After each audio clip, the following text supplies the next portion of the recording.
The very first thing I felt was a thrilling excitement because it was my first call from Hollywood, and I also thought a friend was pranking me because the person genuinely did sound like one of my pals, and I'm so glad I didn't just tell them to bugger off. But luckily, it was I behaved myself and it was the real deal and it all worked out beautifully.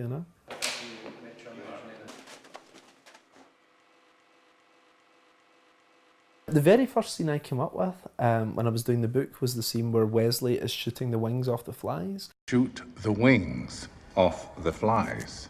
And that was probably the most exciting for me in the film, although it's not a huge scene in the movie. It's because that was the origins of the project for me. It's kind of like being a painter, I suppose. Like I'll sit and sort of do sketches before I start working on something. And comics is really visual, even more than movies, because movies you can have talking heads for a while. You can't really have that in comics. It's kind of boring in a comic.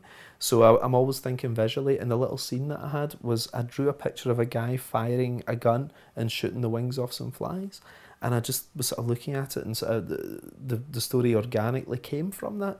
So then when I was watching the dailies, when I was out on the set and seeing Morgan Freeman and Angelina Jolie and James filming that scene, that was really exciting because the whole thing suddenly came alive. It was something that only existed in here, not only ending up on a page, but was being read aloud by some of the most famous actors in the world.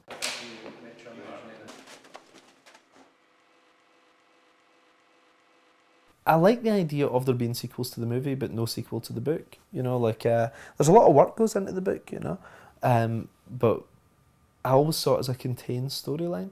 Whereas the movie, the sort of tweaks they made to the movie, the stuff Tima brought in, with the loom and so on, there just seemed to be more possibilities. And there was stuff that they didn't use from the book as well. There was 2 chapters they never touched in the book with the other fraternities in other countries, and I think that's obviously going to be used in the sequels.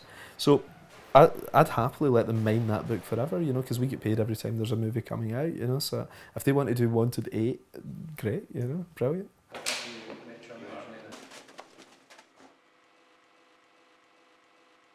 I like films with aliens and buildings falling down. If a film costs $200 million, I see that as a bargain if I'm getting it for 10.